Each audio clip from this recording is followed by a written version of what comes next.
Oh, hi, I didn't see you there. I'm glad you came. I had a thing with Thai Tuesday recently called a punishment race. The idea was basically we would race a video game or do some kind of challenge, and the loser had to do something punishing, hence the name, right? You understand. I don't have to explain these things to you. We're on the same page. The thing is that what we decided was the loser had to watch a bad movie of the other person's choosing. I decided to go on brand and pick Boss Baby 2. And, well, some things happened. Dear, I have a lot of fucking items now. Shit. So I'm gonna need you to tell me how Miranda's doing, friend. Ah, fuck, already? And yeah, it seems like basically I gotta watch Sex and the City 2? I guess there's a 2? Yeah, alright. Joking aside, I know it's pretty cliche to do the whole, like, Sex and the City, you know, my wife loves it and I hate it kind of thing, but that is actually the case. You know, my sister too. So I actually have some familiarity with Sex and the City, but I've heard, like, 2 is egregious by those standards, and I just kind of wanted to document my journey through it, and basically, tell you what I know about it. So obviously there's 4 jerks involved, right? It's like Carrie, Samantha, Miranda, Charlotte, who's like the forgettable one, I guess, and they have these like really cringeworthy puns and about sex and like writing, and it's I can't stand it, and I don't think that's like a particularly like macho thing or anything. Like I'll give you one I saw. It was like when Kim Cattrall is like Samantha, I think, is hooking up with some day trader guy or some Wall Street guy. My green screen thing came in there. My hand's coming out of the New York skyline. How? Yeah, anyway, so she was like hooking up with this like Wall Street guy, and the Carrie, who's like narrating all her friends' sex lives, which is like, you know, normal, says the thing like, you know, and Samantha decided to turn her mutual funds into mutual fun, which is like, oh, because it sounds, yeah. Ugh. Also, like, the day trader, like, apparently they had really good sex, and they showed him, like, shirtless, like, head up. He's doing, like, that, like, American Psycho, like, yeah, kind of shit. And then he's like, this is great, and he, like, writes her a stock tip, which is totally weird. There's one episode I saw where she's like, she likes going down on her boyfriend, but, like, his semen tastes bad, so she says, like, this is Samantha again, and she says, like, his spunk is funky, and, like, you know what, the premise could be funny or whatever, but, like, they won't stop with the phrase, his spunk is funky. Like, they think it's, like, the funniest thing in the world. The writers, I mean. And it's just, like, it's really just, like, bees in my ears and in my head and stuff. And then my wife, she got the one on HBO Max now, and just like that, you know? And that was, like, it's on the background. It's bad. And the guy dies, and I don't know. His name's Big. His name is just Big, like... Come on, it's weird enough that he's like supposed to be Mr. Big or whatever, but that's just, I don't know. I don't like the show. I think it's a guilty pleasure for a lot of people. But anyway, any rate, I'm going to be trying to watch the movie piecemeal, just with my day and everything, and I will really watch it, so if I get distracted and stuff, like, I'll rewatch scenes I've missed. I want to give you an honest assessment of of what's going on, prove I did it. So here's to me not being good at video games and escape simulators. Eat shit, Ty. Alright, so I'm 7 minutes 3 seconds into this 2.5 hour monstrosity, which I can't believe it's that long. I've made notes. I can't write down every ridiculous, annoying thing they say, because that would just be crazy long. We started off with this completely useless intro on Manhattan, like it was an island, and then there were some beads and blah blah blah, which I think is annoying and stupid. But, you know, honestly, what I kind of expected. We get our first groan-worthy thing when Carrie says she refers to this as New York City, BC, before Carrie, and like, I don't know, it's just like this weird like idolization of Manhattan, where like, I mean, I worked there for years, and like, it's great. It's a great city. Don't get me wrong. But like, all right, knock it off. You know, it's a little much. She record, and then like, she's like, I came in on a Tuesday, like 8:03 a.m. or something, and it's like, you recorded the exact day and minute you moved to Manhattan. Like, even people who love Manhattan don't do anything like that. Let me see here. State, like, I mean, and this was released in 2010 also, so you can't even say it was like, I don't know, like some kind of tribute. I don't know. It's just weird. And anyway, the premise starts off, they're going to a gay wedding, and they just tell this clerk, like, my best gay friend is, or her gay best friend is marrying my gay best friend. And it's kind of like, you're just telling some random person that. It felt very like, I don't know, like, I'm friends with a gay kind of thing, you know? And I know that this movie, I've heard, was written by, like, you know, like, gay writers and stuff, so, you know, I don't know, it just, I was just like, I think Charlotte said that. Who's the boring one? I guess it's Charlotte, and I don't know, it was just, it was one of those, like, come on, nobody talks like that kind of thing. They go to the gay wedding in Connecticut, and for the record, I've actually been to an expensive gay wedding, like the couple are like millionaires and stuff, and like it was like crazy ostentatious, and that's a funny story on its own, just because basically they, you know, it was like, I don't know, like the queen of like Estonia or something was there. I don't know, but anyway, Indonesia, that was it. Anyway, this wedding though is like ridiculous. Like, they spent like millions and millions and millions on the venue. There's like a bridge and people are singing. Well, anyway, before that, she's getting ready with Big, who like looks like her dad. I don't know another way to put it, but Big just looks like a dad, you know? It just, I don't like him. I don't like the way he looks. I don't like any of it. Carrie's wearing a tuxedo, which is, I don't know, odd. And, you know, because it starts with him, he goes, how's my tie? Because we're wearing a tuxedo, like a bow tie kind of deal. And she's like, how's my tie? Whoa. And, you know, your fly's open, blah, blah, blah. And then he's like, he made some comment, like, about her wearing the tuxedo. And she's like, look, like, the joke is like, look, it's just a wedding or whatever. Like, not like a special gay wedding. And then there's, like, bridges and people, like, a whole choir of men singing. And she's like, okay, it's a gay wedding. And it's like, I get the joke, but it's like, these people must have spent, like 8 digits on this crazy wedding. And I don't know. It's just too much. I was honestly expecting this kind of series to be like a progression sort of thing, where I start off like, this is pretty much what I expected. And, you know, things kind of go downhill as we go. But frankly speaking, this just hit the ground. Just hit the ground at a jog. It's, it could be worse, but I'm already like, ugh, I don't know. You know, I don't know how I'm going to document this.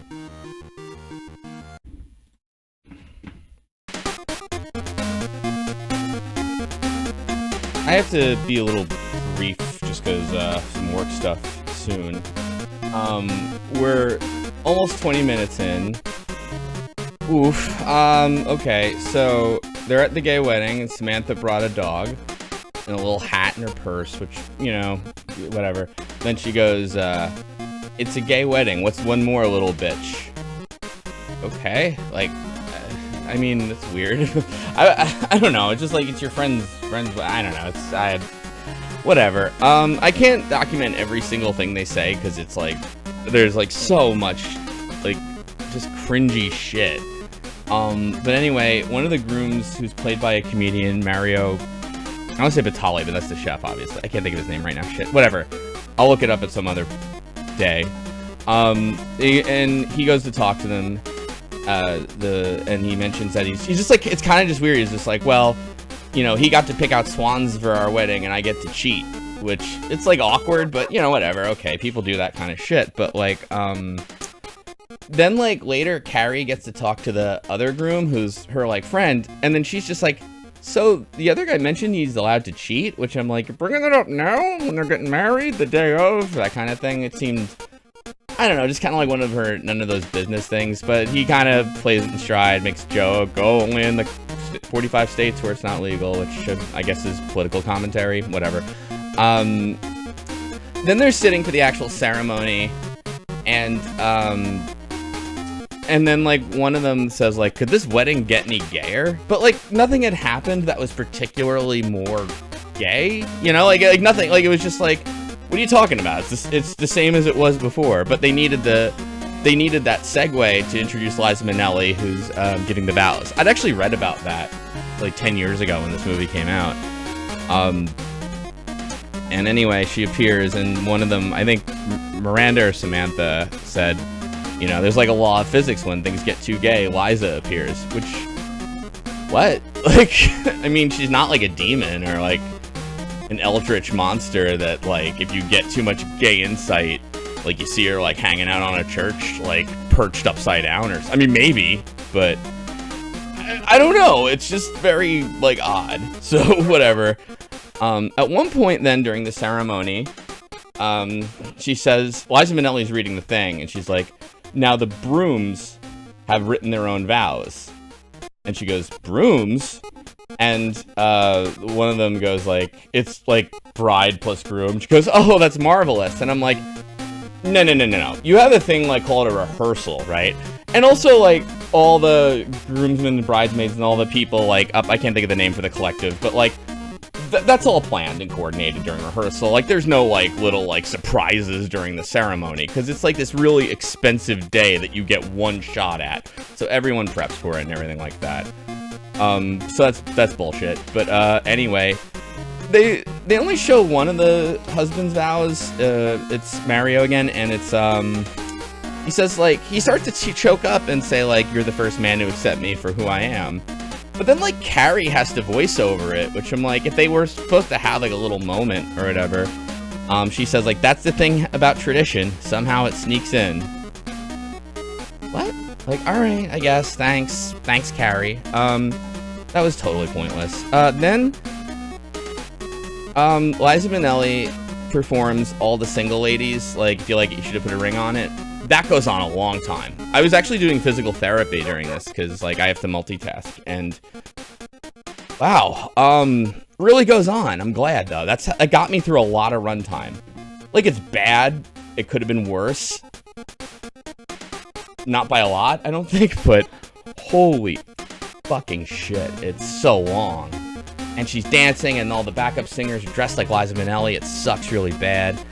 In the middle of it, Charlotte's husband comes down and mentions, like, Rose is getting fussy. And I'm like, you brought your baby to the wedding? Like, they had a flower girl, so I guess it is the kind of wedding you bring kids, but, like, which is, you know, whatever. There's not a lot of kids around in the wedding, now that I say that, which is, like, it's a whole weird subject, like, because kids at a wedding, like, they, you know, like, people want to drink and dance and not worry about, you know what I mean, that kind of thing. And, like, but he comes down, I guess, from the hotel room or something, and he goes, Rose is being fussy, and they mentioned it, like, we didn't want to get a sitter, and I'm like, you brought your baby to a hotel room? And you left her in there, and you're periodically checking? Like, get a fucking sitter. Like, you're all rich. You live in Manhattan. I mean, like, I don't know. I feel like I must have missed something, because, like, there's no way that makes any sense, but whatever. And then, this other couple, like, a fan, comes up to Carrie, and she's like, I read all your books, and I'm you, which is creepy. And, you know, she continues the, parasocial relationship. And, you know, says, like, what is it? You know, oh yeah, she's like, you know, we have the same, like, we've been married the same amount of time, blah, blah, blah. And she's like, well, we're expecting, you know, our kids actually due dates on the anniversary. I'm not pregnant, obviously, which I'm like, all right, you're oversharing. She's like, you know, I have a surrogate, and it's like, nobody asked, but, and she goes, and if you need a surrogate, I have a good surrogate service, and gives her a card, which I'm like, this is so weird and overbearing. But then, like, Carrie and Big, you're just like, hey, we're not gonna have kids. And, like, I know that there are couples like this out there in the world, but this is just, like, so annoying to, like, you know, people who, like, who have kids, like me, because it's like, they're kind of like, you don't want to have kids. It's so fucking weird. Look, I love kids. I love my kids. I love having kids. But it's like, yeah, some people don't want to fucking have kids. It happens. Like, I don't give a shit. Do what the, like, fucking makes you happy in life. But it's like, it's just like, they don't, like, drop it either. Because, like, I feel like, too, realistically, especially if you're, like, a fan of someone and they're like, yeah, we don't want to have kids. You're just like, oh, okay. Or like, oh, really? Oh, okay. And that's like, but they're like, oh, so it's just going to be the two of you for the rest of your life? And it's like, bitch, they fucking talked about it. It's not like this is like a fucking thing that you just brought up. And it's like, oh, shit, you're right. we better raw dog it right after the ceremony or whatever, during the Venetian hour, which I'm sure this fucking thing has. Venetian hour owns. Anyway, so like, the only other thing is, at one point, too, a guy kind of hits on Big when he's getting a drink. He's like, how you doing? He's like, hey. He goes, have a good night. And the guy's like, you have a good night. And then he comes back and goes, I think I just got hit on by a guy. Makes me feel good. And it's like, why? That's great. Like, thanks for including that. You know, I don't know. Whatever. It's still a shit show. I'm kind of not sure where they can go from here for another, like, 2 hours, 10 minutes. But guess I will find out.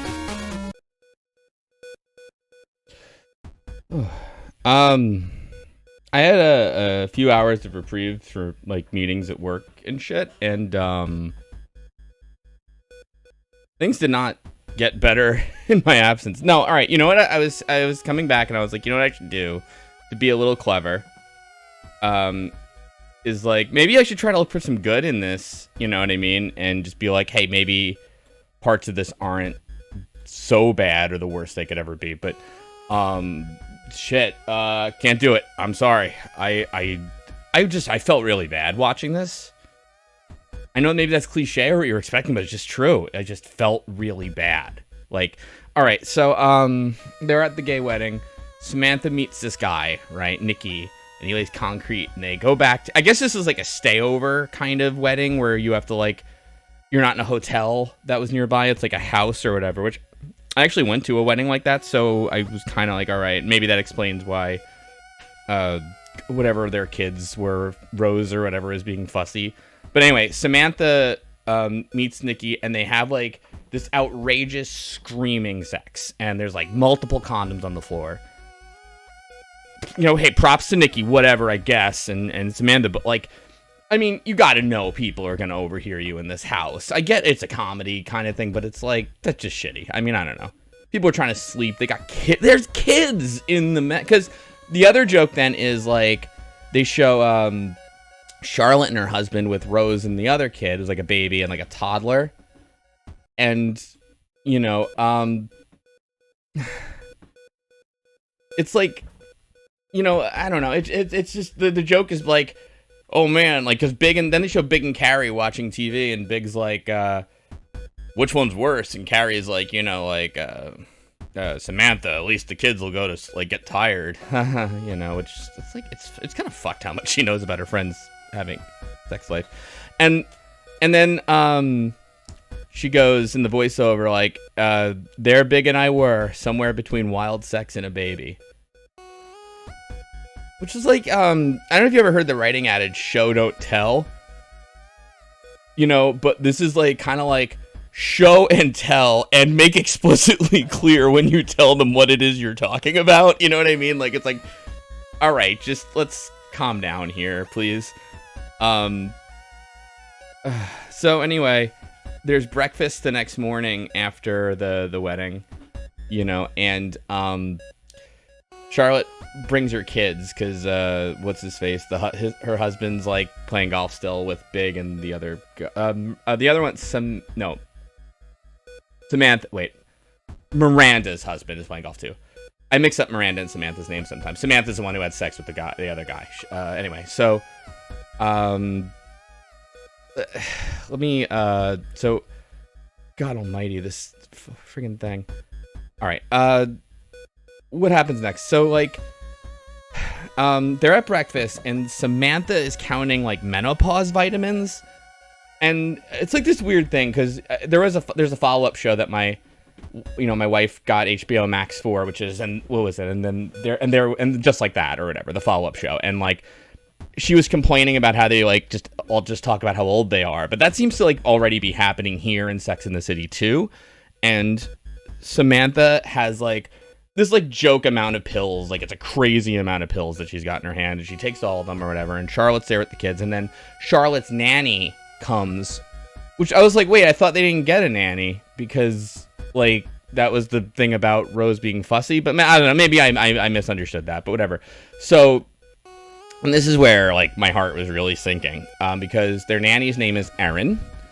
Erin's like jogging over there, and they're like slow motion, like watching her boobs. They're all watching her boobs.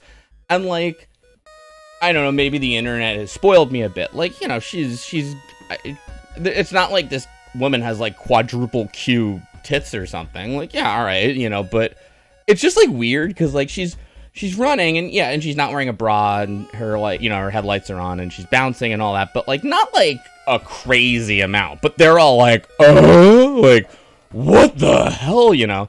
So she comes over, and her name's Erin, and she's Irish, and she has a brogue, but like I could swear it's fake. I could, like, you know what I mean? Like, I'm not an expert at Irish accents or anything, but it's like, she was like, I don't know, like, Faith and Begura, that baby could use some help. You know what I mean? Where I'm like, wait, really? I mean, they must have hired an Irish actress, and maybe they told her to tone it down, but she absolutely sounds like not someone from Ireland, pretending that they're being someone from Ireland.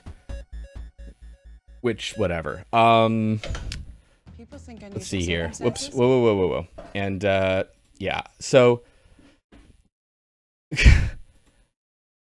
God damn it. Anyway,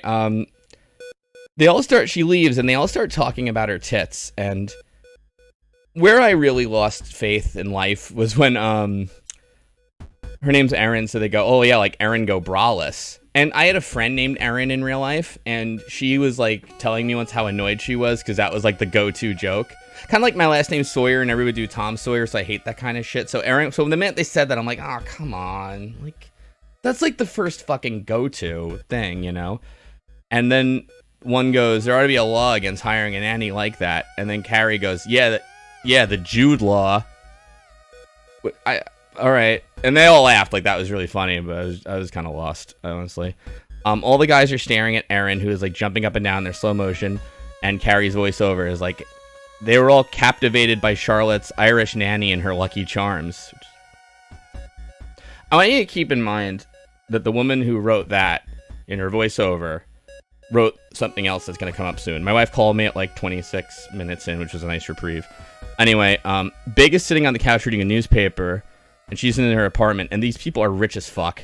Because then, what happens is, Carrie's like, where do you want to go out to eat? And Big's like, we don't have anything here? And she's like, no. He goes, you can't make anything? He didn't even really say it like that to be an asshole. Like, you know what I mean? But she goes like, you knew I was more Coco Chanel than Coca Vin, which I'm like, bullshit, you came up with that on the fly. That doesn't happen. I'm sorry. That's garbage. And that's the kind of thing, if you did, like, if I were Big, I'm like, whoa, you got to write that down for your book. That was really good. Like, you came up with that? Like, no, like, she had to have thought of that, like, weeks and weeks back, and then, like, you know, just like, held on to it just for just the moment. And then finally that came up, and because she was right there with it, not months ago where she would have forgotten and been like, shit, I should have used that line about Coco Chanel. Like, she must have had it kind of recently. But like the Irish charms thing, so it's like she's like so obviously written by a writer, even though she is one. It's like, it's horrible. It's horrible. So Miranda, I forgot to mention, she's on her BlackBerry at the wedding because she's so obsessed with work, and she doesn't even like her job. She doesn't need the money because they're all rich as fuck, which is weird because on the show, Carrie is like not as rich as everyone else and might lose her apartment at one point and whatever. She's just like living off Big and stuff. But like, Miranda's a lawyer, and she's sick of work, and her boss does this obnoxious thing where he puts his hand up when she's sparking, which is obnoxious, and I think this might be an okay plot thread at some point. And her husband's like, you can quit. And she's like, I'm a lawyer. I've waited too long to get here. Which, all right, I find. And her son says something about the science fair. Like, mommy's going to miss my science fair again or something. And she feels kind of bad. So then they show them in a meeting. And Miranda's, like, talking. She's like, yeah, it's win-win-win. And then the boss, like, at one point, she's going to say something else. And he holds his hand up. And she stops. And he goes to, like, I don't know, Matt, some other guy across the table, like, you want to take this? And he's like, but it's Miranda's case. And she's like, yeah, but it's my case. He goes, and he starts to talk about something else, and then she holds her hand up to him, and he's like, do you have something you want to say to me in private? And she goes, I don't know that it needs to be in private. And the scene ends. And I'm like, wait, no, aren't you going to confront your boss? Like, isn't that like kind of a Chekhov's gun thing? Like, even though we've only built up to it in the past 10 minutes and we're only 30 minutes into the show, but you know what I mean? Like, you're going to confront your boss. You're going to give him shit for being like sexist to you and keeping you from your job that you just said you loved and all this shit, and you're quitting. But they're just like, I don't think it needs to be in private. Cut. And then we don't ever find out what she says or see that scene, because the next scene is her at the science fair. She goes to her husband, I quit.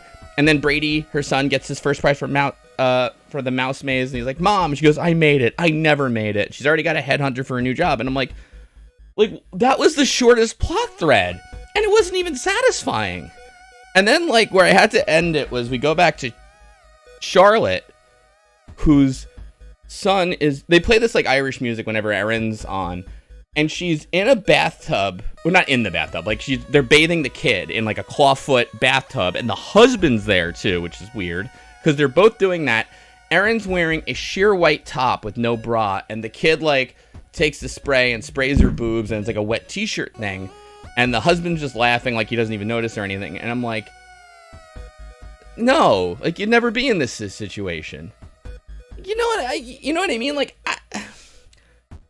I wouldn't wash a kid in like a sheer white t-shirt with somebody who worked for me or whatever. You know what I mean? Like, it's where I was working. You know, I don't know. It's just like one of those like again, I know they're going for a joke, and it's like, this is the angriest I've ever gotten seeing like a woman in a wet t-shirt. I'm just like, maybe because it came off the other stuff, I was just so disappointed. I'm disappointed. Disappointed.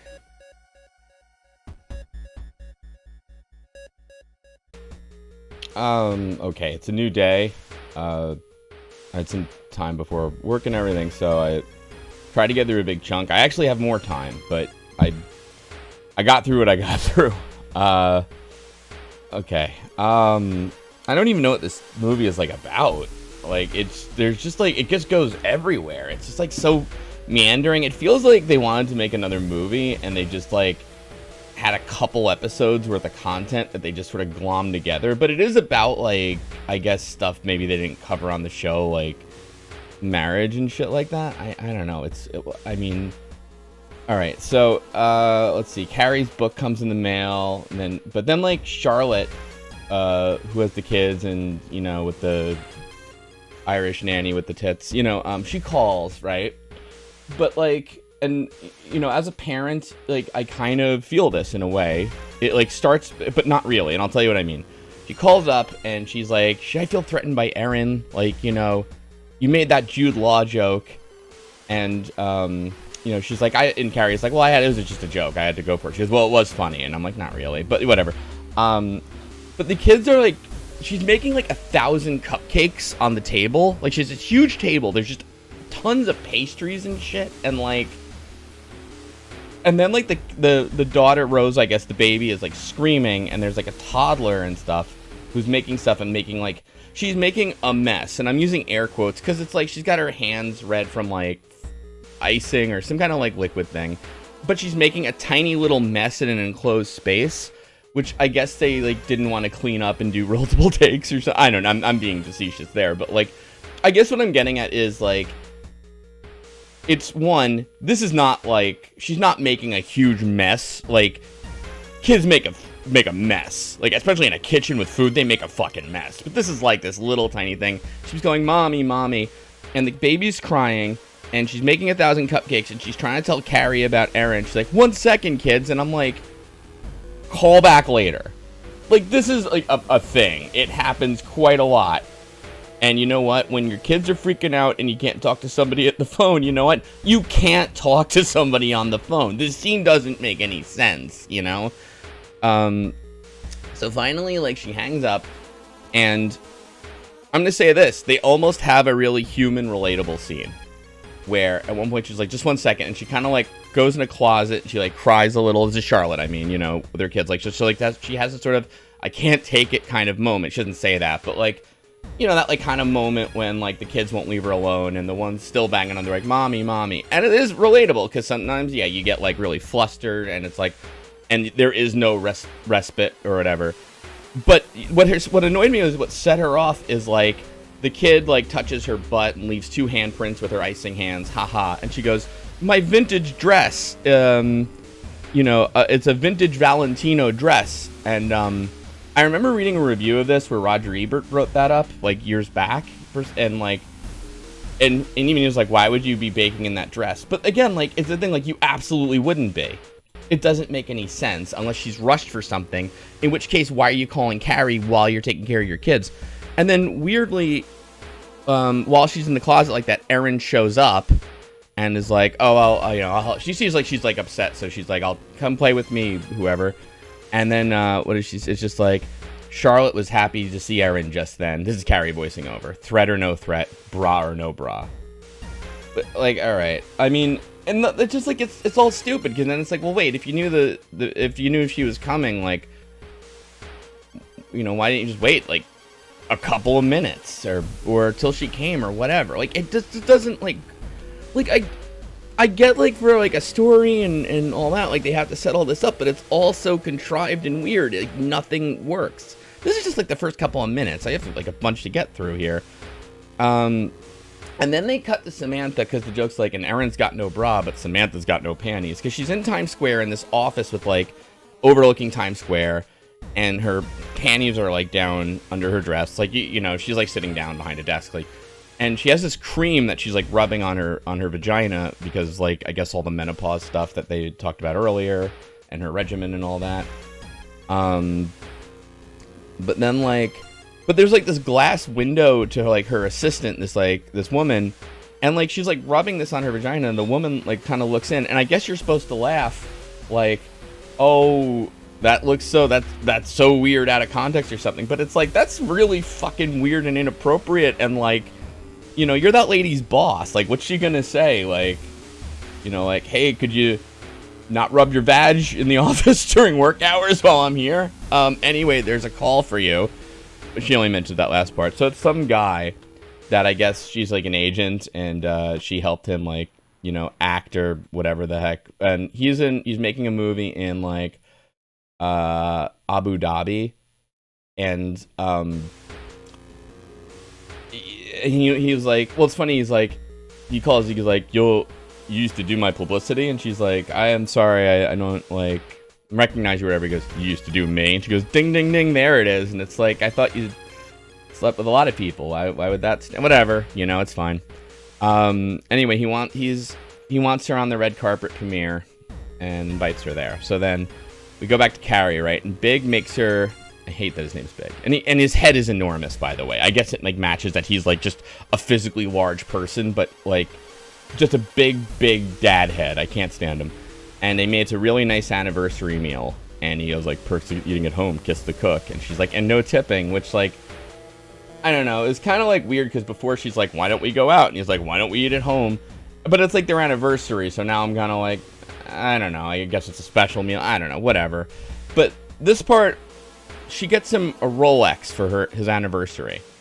A vintage from 1968. And this is like how the fuck rich are these people? I mean, whatever. And it's engraved. It says, me and you, just us two, right? And he goes, your gift's in the bedroom. She's like, there better be something in there I haven't already seen.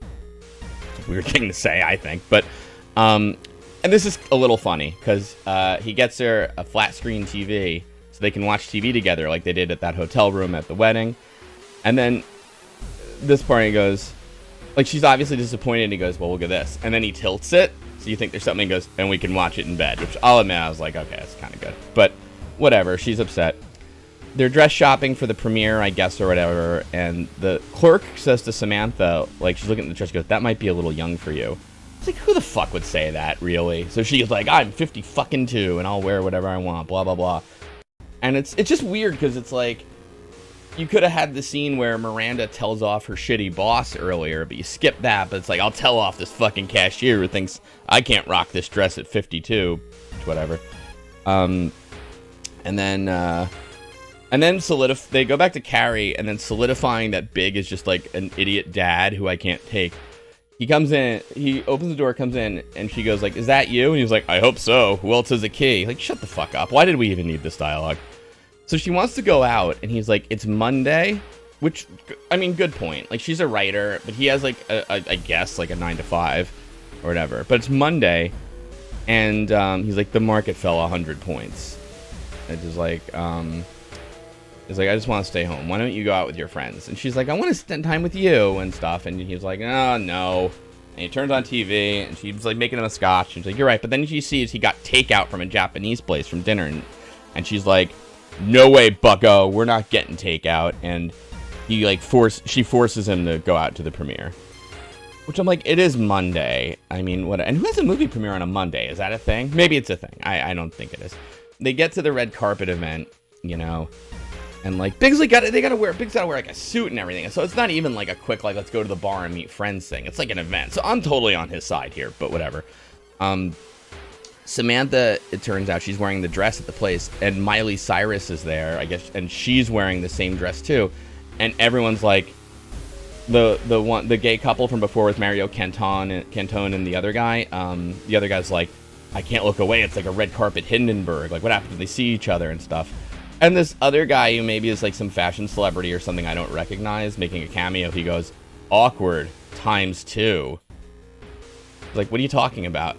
It would just be awkward, actually. Like, there's no ×2. Whatever. But they see each other wearing the dress, and Samantha's like, oh, you know, but then Miley Cyrus is like, you know, "Hey, great dress." And they smile, and people take pictures, and everybody's happy. And Carrie goes, "Oh, voice is over. Sometimes the girlfriend is someone you just met." And I'm like, what is the point of this scene? And it's like, oh, it's because they just want a cameo with Miley Cyrus, and they just want to be like, "By the way, Miley Cyrus is a cool person." It's like, all right, well, thanks for that, I guess. And I'm thinking, that's that whole setup with the dress store and everything, like, for this quick one-off thing. I mean, maybe it was clever on paper. I don't know. So they go inside, and there's people eating and stuff, and the actor who Samantha used to bang. Oh yeah, and she said before too, when they were in the dress store, like, you know, "We're going just as friends, but I might throw him a fuck if the movie's good," which is like, all right, whatever. But anyway, I didn't even write that one down because I was just like, yeah, you know, whatever. That's not even that bad a line compared to everything else, whatever. Anyway, she introduces him to the like producer, this guy who funded this movie in Abu Dhabi, which is like an action movie. But he's like, what does he call it?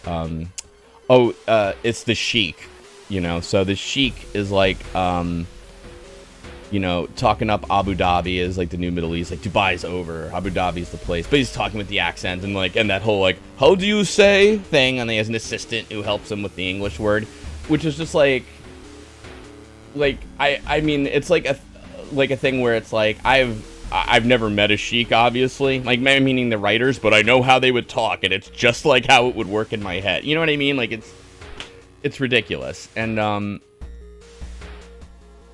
so at one point, Carrie's talking to her gay friend who got married, and Mario Cantone comes over with 2 plates of shrimp for him and his husband, and he goes, "There's a jumbo shrimp free-for-all at the Raw Bar." And I'm like, no shit, it's a Raw Bar. Like, they have shellfish there. That is, in fact, the purpose of a Raw Bar. You can't be like, "Holy shit, shrimp." Like, what is the matter with you? Like, what the fuck? It's like going back like, "Oh my god, they have all this liquor at the bar back here. You just have to pay for it." You know, like, what the fuck?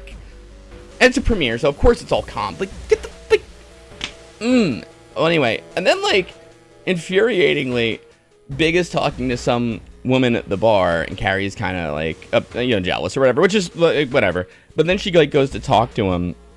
It turns out he's kind of flirting. She's the SVP of the Bank of Madrid and stuff, and she's like, "You know, you're right about it being crowded and people bumping you. I'm ready to go." And he's like, "Okay," you know, which, I mean, it is kind of shitty that like she dragged him out here. I get the jealousy stuff, but like, you know, now it's like, all right, now we gotta go. I'm on board, which it's. I don't know. So anyway, they're in bed and he's watching Deadliest Catch, but she's mad Adam, and she's trying to talk to him about why she's mad and flirting. And she's like, you're sparkly and flirty for her, but bullshit takeout dinner for me. And like the takeout place he goes was like a new Japanese fusion place in Manhattan. So even for takeout, it seemed pretty expensive and good or whatever. But anyway, he turns off the TV so they can fight, which is a pretty mild fight. And she's like, she wants them to work on the sparkle for the rest of their lives and hand him back the remote. And that's where I'm just like, what is this movie even about? Like, it's just swirling. Everybody's got these little problems, but I don't, and I know that they're going to go to Abu Dhabi because I saw like a commercial and I heard about a scene later, like, but anyway, so I'm like we're an hour in and I don't really know where this movie is going, except that Carrie is maybe unsure about marriage. And maybe because I know the ending, like that Big is going to die on a Peloton years later, that, whatever. That they'll stay married. So anyway, after they have that fight and whatever, she's woken up by the TV. She gets up at 6 a.m. and then incredibly she like she leaves him a note: going to work at my old apartment, didn't want to wake you. Which I'm like, what? And it turns out, she goes, like, the market was so bad that we didn't list it. So basically the market was bad enough that her old apartment, before she moved in with her husband, they just kept it. And I guess we're just paying rent on it to be an empty apartment in Manhattan.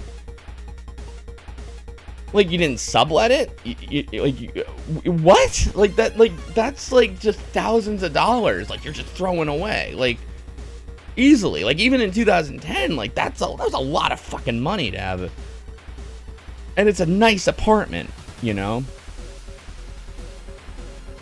That's like one of those things you always hear about, that like people complain about like apartment prices in New York and how big they are, but like this is egregious that you just have an extra fucking place. And she has her old clothes there and stuff. And anyway, she calls him and she's like, I want to stay here for a couple of days so I can write. And I'm like, a couple of days? And he's like, is everything okay? Yeah, I just gotta write. Which I'm like, you just had a fight and your wife wants to leave for 2 days? Like, whatever. But apparently she does. And then what's really weird about it is like, she's like, I'm just going to think about writing. And then her voiceover is like, she did think about writing until the next day when she was only thinking about food. And then I took a break to eat. And I'm like, you didn't eat the whole first day? And then she's like, so I invited her friends out. She goes out with her friends. Charlotte brings her kid to the lunch. And I forget, there's something like, they're talking about going somewhere. And the kid's like, is that like a play date? And Carrie's like, of course, it's just like a play date with cocktails. And they laugh. And I'm like, don't tell a kid that. Not that it's like so bad, but it was just like, it's like the kid's not gonna understand. That's shitty, because there's gonna follow up like, what's a cocktail? But of course, since this is a movie and everything's, they don't bother with that. Anyway, let's see here. Oh yeah, so like anyway, they're at their like little food thing, and Samantha is like, yeah, I got invited to Abu Dhabi for a week at the hotel. She's like, publicize it. And like, she made the Sheik say that, like, and I want to bring my 3 favorite girlfriends. So we're going to Abu Dhabi for a week. And, Carrie's like, I got to check with the old ball and chain, but I'm sure it's okay. Which is like, all right. I mean, I'm sure you won't say no, but you did just have this fight. You did just leave the fucking apartment for your old place for 2 weeks, but all right, whatever. And then Miranda, who was like all obsessed with work but quit her job, was getting another one, like checks her BlackBerry, like, oh, I'm free, let's do it. And it's like, okay.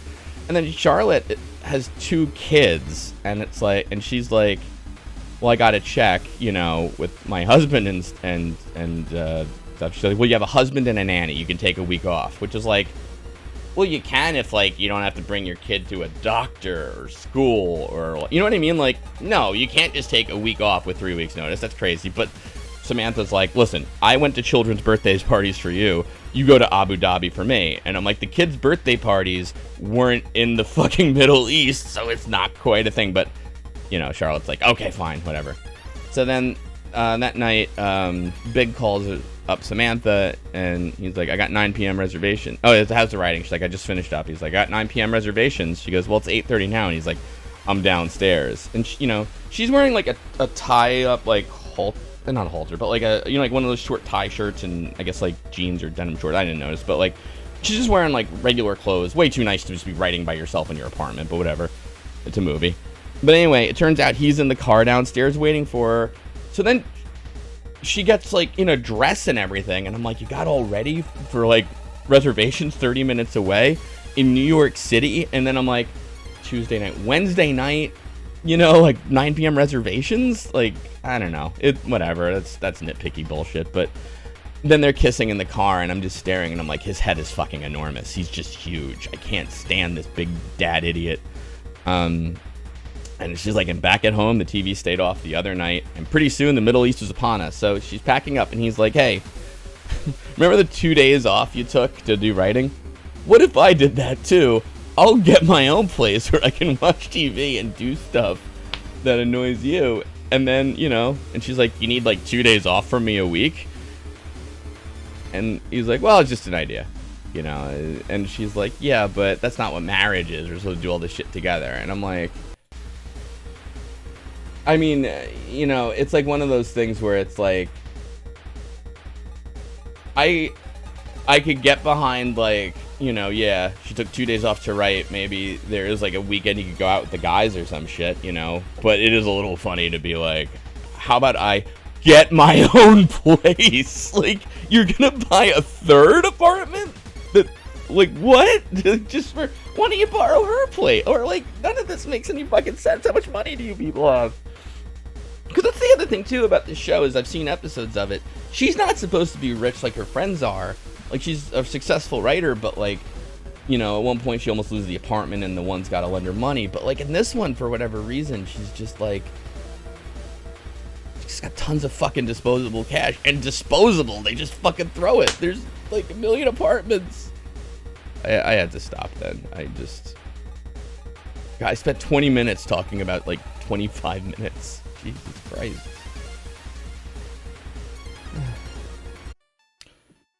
All right. Officially about the halfway mark. Well, I guess counting credits, presumably, and stuff. I beat an hour. Okay. I made it that long. Let me get my notes here. So yeah, Big and Carrie are in their argument or whatever. They're in like their little like argument about he wants to like have 2 days off from being married, which then like at one point she's like, is this like because I'm a bitch wife who nags you? And he's like, I feel like I'm disappointing you. And she's like, no, not all. He goes, well, something is. And for some reason that works, and they go with that plan. They're like, yeah, we'll take 2 days off. We'll just have like our own little place to go. And at the very least, like, she brings up like, let's not get a whole nother apartment. That's like a waste of money, which I'm like, well, fucking thank you. Like, at least something like kind of makes sense here.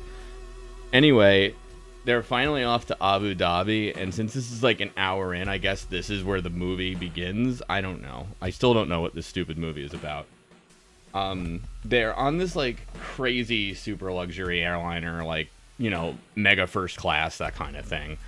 And I have my notes here, the hat, it sucks. And what I mean is that Carrie, I don't even know how to describe this. I was considering a picture, but no, let's try it. You know, like a cartoon floppy artist's hat. If you could imagine that, but like somebody scaled it up, like moved a slider, and it's like enormous for her head, and then like colored it white and like froze it in time, like added like plaster to it or something. It is this giant fucking amorphous hat that maybe someone in 2010 decided was really fashionable, and then that person was beaten to death by like fashion designers or something. I don't know. It's this giant hat that like, it's so obnoxious because like on a real flight, you'd be bumping into people walking by. There's nowhere to store it. Your whole overhead, you'd have to just shove this fucking hat in. It would count as a carry-on, but of course this is like crazy plane where like you get your own little cabin and everything like that. It's very, very annoying. And Miranda is like, this is bigger than my first apartment. Which is like, I guess. It's like, if this joke doesn't track, because like they're in these giant apartments. They live this super magic luxury life of like houses in New York City somehow. I don't know. And then, as if I couldn't get more annoyed then too, they have Pringles, but they're, you know, in Arabic, like the packaging. And Carrie's like, Arabic Pringles, huh? And then the flight attendant comes by and serves them dates, and Samantha's like, 5 minutes in and I already got a date. I just hate all of this. I shouldn't even, like, there's worse shit that they say. And there's a bar on the plane at one point after they take off, like literally like a little lit up bar. And at one point, the bartender's like, "Do you take another drink?" And Miranda, who brought like a How to Speak Arabic book, kind of goes, "Hanji, that means yes." And I was actually looking at IMDb last night about this, and I don't know things that are coming up, but one thing I did notice was that's not true. Apparently, they did get that wrong, but I just wanted to have that little dig. So Carrie tells them how her and Big, I hate calling him that, and he is enormous. Like, I just want to be clear, like, he's not like big in stature, like a big muscular guy or a heavy guy. He's just like has these big features, like the way like an ogre would. You know what I mean? Like some kind of like Dark Souls monster, but not like a boss that's memorable. Just like one of those weird things off in the forest, and like you play like Dark Souls 2 again or something, and you're like, oh yeah, I forgot about those things with the clubs. That's big. Anyway, what was I saying? Oh yeah. Anyway, she's telling him the plan to take 2 days off, and then Miranda goes, I had to write this down. I love that time when Steve and I were together at first and we had our own places. And I'm like, what? Like, when did that happen? Like, that was when you were single. What are you talking about? Like, you don't get married, then it's like, all right, well, for the first year, we're living in our own, like, fucking apartments. I need 2 days off from this. Like, it's my fucking job or something. Like, oof. And then Charlotte is like, not me. Like, marriage is supposed to be like, you're in the same bed or whatever. And what happens is that, like, I think Carrie says something like, Charlotte, you have 4 people in your bed, meaning the husband and the 2 kids. And then Samantha goes, I've had 4 people in my bed. And the bartender hears that and she kind of like stumbles or whatever. And it's like, it hit me then that like Samantha is like this big try hard. You know what I mean? Like, her friends know about all her exploits. She said that specifically so like this reserved bartender would hear her. You know what I mean? She's just doing it for show. Like, it's not even like she's like, I don't even know if it really is that she's like, like a very liberated, the character and all that, as much as she just wants people to know. It's just, it's very, it always, I don't know. I know she's like a character and it's a comedy or whatever, but it's just very like, it suddenly hit me like she's just very phony. And obviously this whole thing is, and I'm taking it too seriously, but I was just like, come on, you know why you said that. Anyway, and like, as another example, then they land and the person who picks them up at the airport's like, have you ladies been to the Middle East before? And she goes, no, we're all virgins. And it's like, what? All right. That's whatever.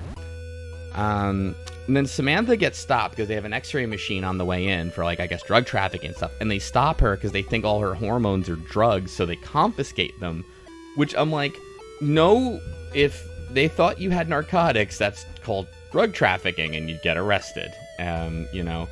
But whatever, that's just a little joke, I guess, that they take her stuff because they think it's drugs. Good one. Let's see here. Oh yeah, and then like they come out and they're like, your trip to Abu Dhabi is going to be super luxurious, and as an example, and I think this is product placement that goes 4 new Maybachs, and like, I don't know if the Mercedes Maybach, which I had to look up, was a really well-known car in the 2010 that I forgot. It's like a luxury class Mercedes, and it's I sound like I'm advertising for it, but it's like $200,000 in terms of the price, so it's like, it's not like a Ferrari or something where like nobody could ever afford it, and holy shit, I think it's like, I guess it's sort of meant to be like product placement for like upper class people in 2010 who went to the theaters to watch Sex and the City or whatever. I don't know. And then We got a lot of Abu Dhabi. All right, come on, girls. We got a lot of Abu Dhabi to do. Abu Dhabi do. I think Miranda said that, and I got sad again. Like, you know, like, before, I think I was floundering, because the movie had no coherent point, and still doesn't. And at least now, hey, soundtrack, stop it.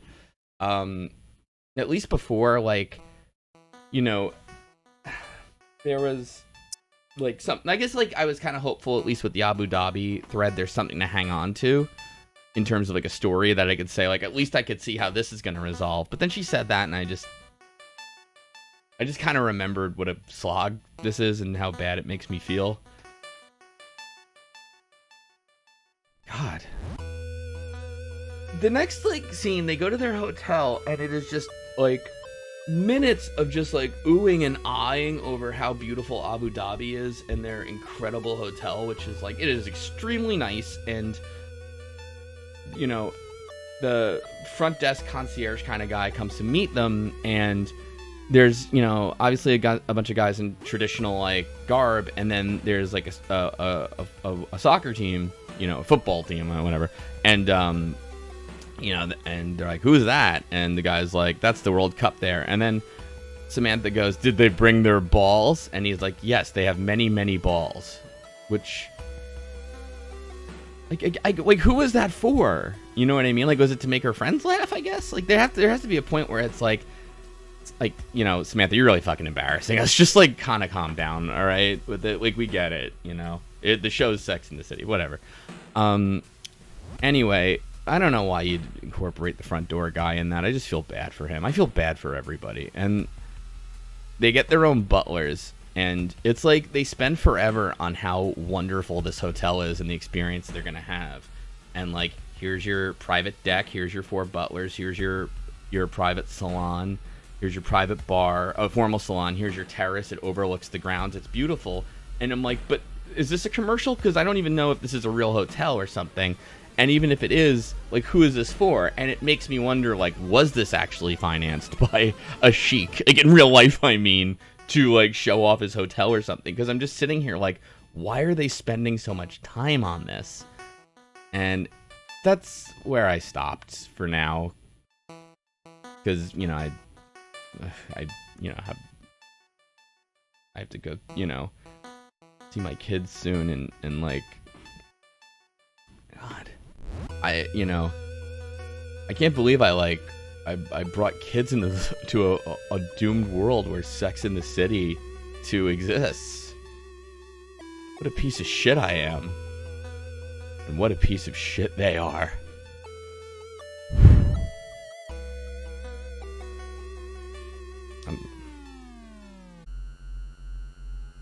So where were we? It's a new day. A little light peeking there. And you know, I have a busy schedule, so I only got to fit in 10 minutes of Sex in the City 2 this morning before my first meeting, and I have to record this, of course. So they're in Abu Dhabi.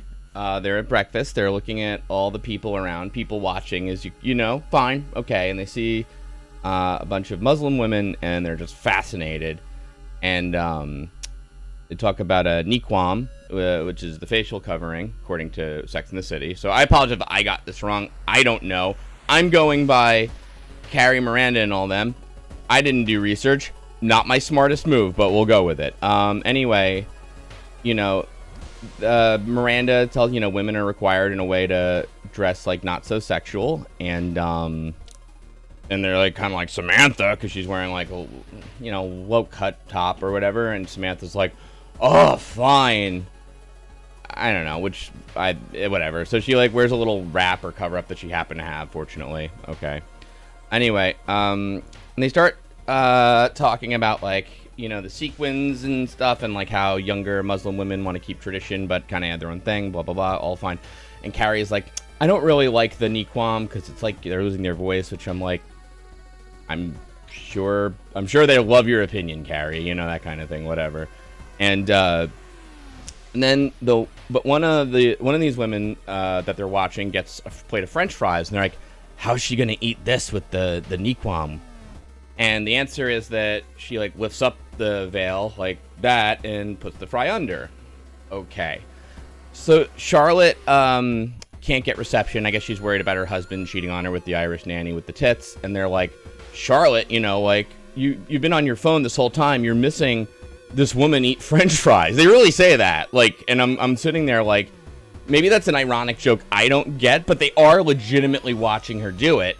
And Carrie even makes a joke like, that's a major commitment to fried food. And I'm like, it's probably how she eats normally with finger food, actually, or whatever. And then the hard line is, this is an intervention, which is like, again, you know, Charlotte has kids. You know what I mean? Like, it's not crazy to want to like call home and just be like, hey, how are the children? Is everyone still alive and healthy and all that shit? You know what I mean? Because you worry. Like, you know, it's not a huge thing. And if she's not getting reception, that means she hasn't checked in at all or whatever. You know what I mean? So, I don't know. Anyway, I feel like, that must have been dinner, I guess, actually. Because then it's 3 a.m., right? And Carrie's up, she can't sleep, and she goes to warm some milk, you know, as you do. But it turns out her butler, Garo, is still, like, he's in the apartment. He's surprised her, like, hello, miss, can I help you? She says, you know. And he's like, you know, how come you're still here? And he's like, you never dismissed me. And she's like, I'm supposed to do that? I'm so sorry, you know. And he's like, well, let me warm your milk. She's like, no, please go home. He's like, no, I'll warm it. And this is fine, mind you. But while he's warming her milk, he mentions, like his wife or whatever, and she's like, tell her I'm really sorry. He goes, no, it's fine. She's in India. I get to fly back, you know, every now and again. Like, I only see her, like, once in a while, and I have to fly back when I get a break. So, you know. And she's like, isn't that hard for you, not seeing it? And he goes, time doesn't matter. When we see each other, it's wonderful. I'm a lucky man. And I'm like, they're going to actually justify the weird thing that Big wants with every, like, weekend off, you know, in the marriage? And here I would, like, make a joke, like, maybe I should ask my wife for that arrangement. But in reality, I fucking hate Sex in the City, too. I can't even muster it. You know, they have this big breakfast feast the next day. And then I'm like, wait, did all of them forget to dismiss their butlers? Or these, like, 3 other guys just, like, fucking staying up all night? Like, oh, my God, bitch, you gotta dismiss me. And it's like, realistically, come on. You would tell a guest, like, when you think that you don't need anything, you know what I mean? Like, you wouldn't just let them go, like, they'll figure it out. Otherwise, these butlers will stay there the whole fucking week. Like, I'm sure that's happened at some point. I gotta hurry up. So anyway, and then Samantha thinks her butler is gay because he's cute. All right. She asked him about his dating life, and she said it's private, and they're all like, no, that's appropriate. All right. And then she goes, you know, but I asked him how to pronounce his, or what his name, or I asked him his name, and he said Abdul, like Paula Abdul. And I'm like, probably he wants it to relate it to some sort of Western pop culture thing you'll understand or know, but because he's not totally aware of what that is, he's picking a popular thing. You know what I mean? Like, that's common. Like, that's not... Like, how fucking out of touch do you have to be? That's what, like, frustrates me, too. It's like, they're supposed to be, like, metropolitan New Yorkers and shit. And, like the writers obviously, like, don't... I don't know. Like, I don't know. It's like... You know, the thing is that when you are in, like, Manhattan and shit like that, there are a lot of people from all different cultures and things around. So, you know what I mean? It's like, it is, like, kind of a melting pot thing. So, like, I feel like I just working in New York City, not living there, not even getting anywhere near that experience, like, even I'm like, yeah, wait, isn't that... You know what I mean? Like, that kind of thing. You just start to get it. You get exposed to people. How is this not fucking happening?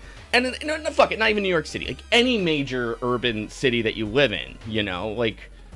New Orleans, I'm sure, like, Los Angeles, Chicago, whatever, you know, but, like, I don't know, it's just very bumpkin-y, or try hard, you know, or, again, yeah.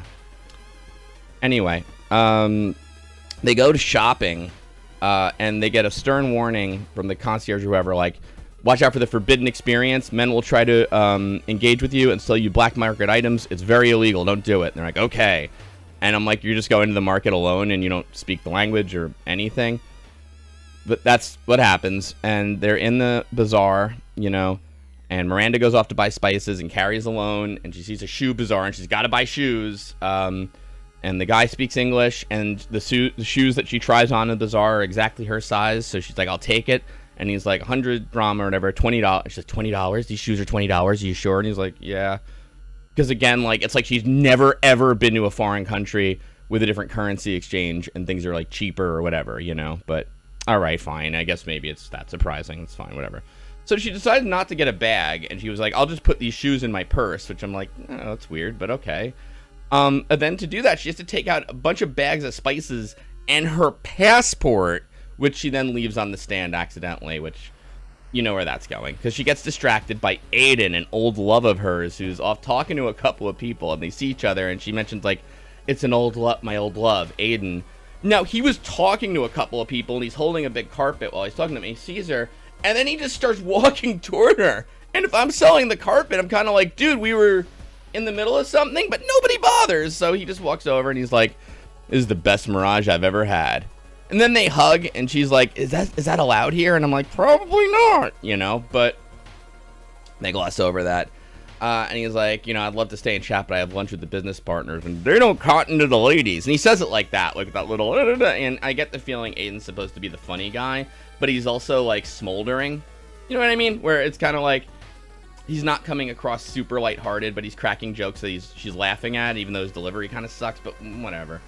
And, you know, I'll leave you with this, because that's all I got to watch. Because I was trying to, like, think about, like, is this maybe, like, an action movie? You know what I mean? Like, is this, like, how people, like, you know, or maybe, like, how people see, like, you know, action movies for dudes, for, you know, red-blooded American dudes. No, you know, but because I saw the movie Nobody with Bob Odenkirk, you know, the other day. Really fun movie, by the way, and it's really interesting to see him as an action hero. And I'm like, is Sex and the City like that? Is this, like, kind of a romantic comedy, but maybe a little, like, you know, extreme's a weird word, but you know what I mean? Like, is that just it, and I'm being silly? But, like, I think one key difference between that and other action movies and other romantic comedies and things I've seen is they all had points. You know what I mean? Like, there's a purpose. Like, I don't know what I'm, like, watching here. The central plot line seems to be Carrie is worried about balancing her marriage, which, okay, I guess. And I guess now Aiden's going to tempt her, but we're, like, over halfway into the movie. Samantha has no plot thread, which, whatever. There would be too many, I guess, anyway. Charlotte's worried her husband's going to cheat on her with the nanny, but also that she likes the nanny, I guess. I don't know. And that's, like, seems like it's just floundering and going nowhere either. And then, you know, Miranda had this plot thread with her boss and her job, but that got resolved in, like, 20 minutes. So I'm just like, why am I still watching? Like, I don't really have any... It's not even like an action movie where you say, I wonder how he's going to kill that guy, or I wonder what that fight scene's going to look like, or even, I can't wait for the next big fight scene or set piece that I could, like, kind of look at and enjoy. This is just, like, how much longer do I have to go through here? Like, what could even happen that would at least be interesting? And, I mean, so far, it's, like, the Abu Dhabi trip, but even then, it's, like, so far in, they can't stay that long, so... Like, Carrie's going to lose her passport, I know, and she's going to rush, and that's going to be a thing, and she's going to get it back. Not like she's going to, I don't know, have to stay there at the embassy for a week or some shit. I don't know. I don't fucking know. Wow, this movie's bad. Alright, again, I can only watch a little bit between things. So Aiden, and they're at the bazaar, and he gives Carrie his international cell phone, and she's like, he invites her to dinner, and she's like, well, I'm supposed to spend time with my friends, so he's like, all right, well, take my phone number anyway, and there's the hotel I'm staying at, whatever.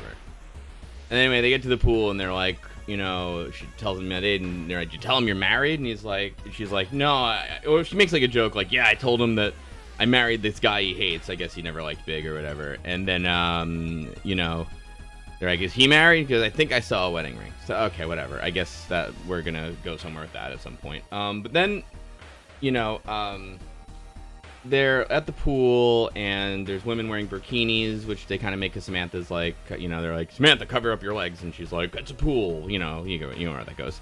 But anyway, the Australian rugby team arrives, and we get a lot of dick shots. You know what I mean? Where it's like they're all wearing Speedos and it's closing up on them and you can see penis and balls through it and all that, you know? But, you know, all right. I mean, fair is fair, right? They had Erin in a wet t-shirt earlier and things like that. You know, whatever. But, like, I had to rewind it a couple times because Samantha because it was so hot. No, because Samantha said a thing that I couldn't quite catch, so I had to like rewind it and put on subtitles. And she goes, "Who ordered the Aussie sausage?" Like, what? And that like annoyed me. Then I'm like, I can't believe I rewound that twice and turned on subtitles for that, because it isn't even like that. Like, it's a terrible line, but it's not like as bad as the one that's coming up, which I'm sure if you've heard anything about this movie. But like they're like, is Aussie sausage a thing? Like Polish sausage? There's like, you know, and I get maybe Aussie and sausage are kind of sing-songy, and there's like something like wordplay or in the family of wordplay happening, but I don't know. It's just ugh.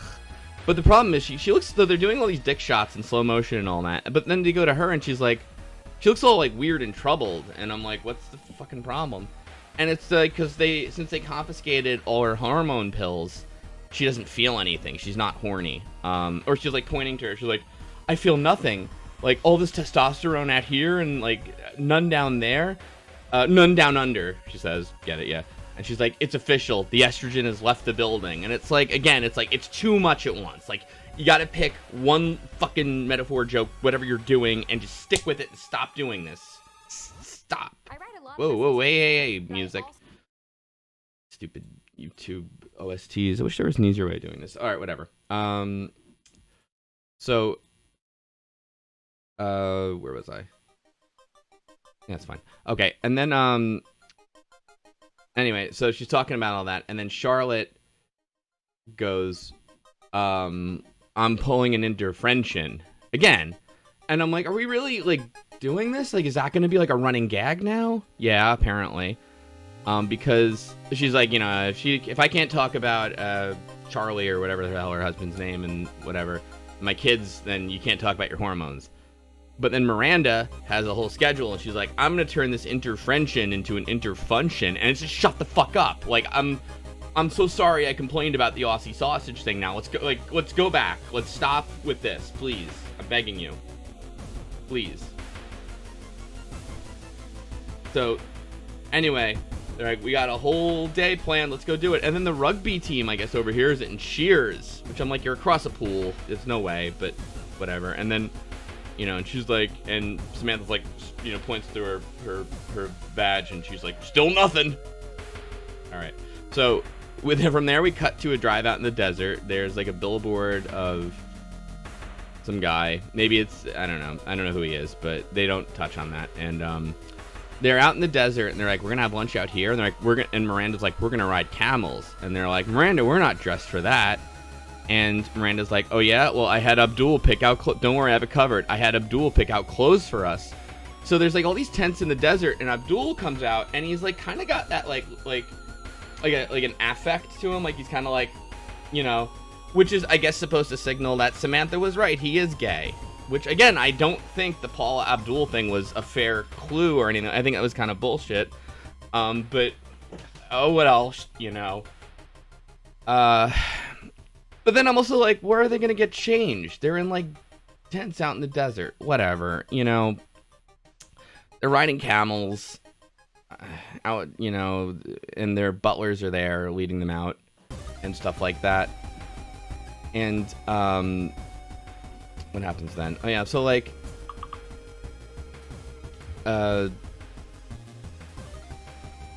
my notifications for a second here. All right, so like,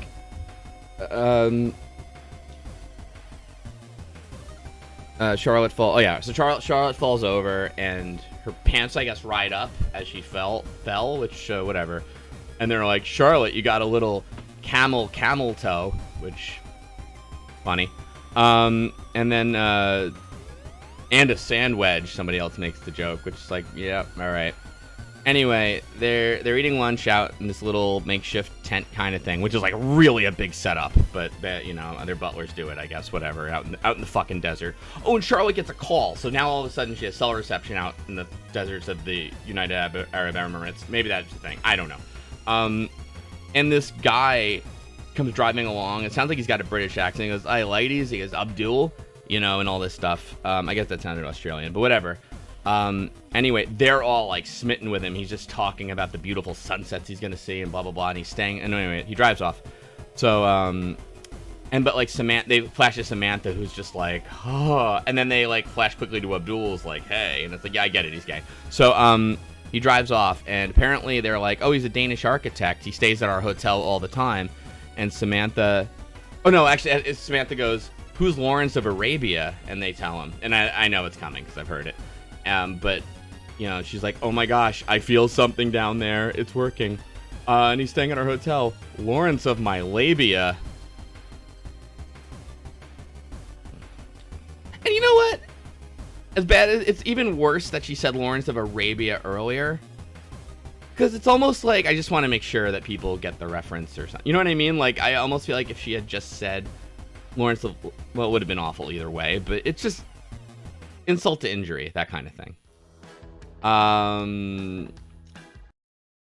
So, like... God, this sucks.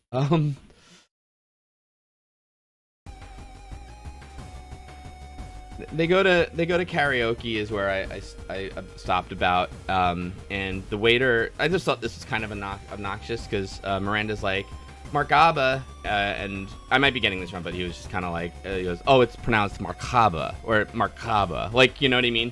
And she goes, Markaba, and he goes, Markaba, and she goes, okay, well anyway, I'll take another drink, which I'm like, that's kind of shitty, like, to be like, yeah, whatever your fucking name's pronounced, I don't give a fuck. You make with the drinkies, boy. You know, like, what the fuck?